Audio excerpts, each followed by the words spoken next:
CI కారంపూడిలో ఒక tea stall దగ్గరికి వెళ్ళి పిస్టల్ తీసి బెదిరిస్తే ఆ విషయాన్ని ఎలక్షన్ కమిషన్ దృష్టిలో ఉండి వాళ్ళు ట్రాన్స్ఫర్ చేస్తే అతని కులం గురించి తీస్తాడు. మాట్లాడితే కులం, ఈ కులాల కంపుతో ఈ రాష్ట్రాన్ని ఏం చేద్దాం అనుకుంటున్నారు? చాలలేదా? హైదరాబాదులో మత కల్లోలో ఆ రోజు జనార్దన్ రెడ్డిని దింపడానికి చేసిన అల్లర్లు చాలలేదా? ఈ రాష్ట్రాన్ని రావణ కాష్టం చేద్దాం అనుకుంటున్నారా? రాయలసీమ నుంచి ఈరోజు కోస్తా ఆంధ్రప్రదేశ్ వరకు నీ అరాచకాలు, దాడులు, ఎప్పుడన్నా ప్రశాంతంగా ఉండే గోదావరి జిల్లాలు సైతం ఈరోజు రాష్ట్రంలో మరి బగ్గుమనే పరిస్థితి. దీనికి కారణం ఎవరు? ప్రజలు గమనించాలి.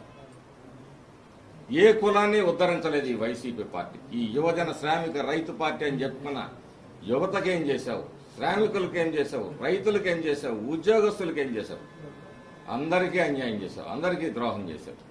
నా ఎస్సీలు, నా ఎస్టీలు, నా బీసీలు, ఏ ఎస్సీకి, ఏ ఎస్టీకి, ఏ బీసీకి, ఏ మైనార్టీకి నువ్వు న్యాయం చేశావు? వాళ్లకున్న పథకాలన్నీ ఉడబీకి ఇవాళ మళ్లీ ఇంకోసారి కులాలు మాట్లాడతారా? సిగ్గుందా మీకు అసలు?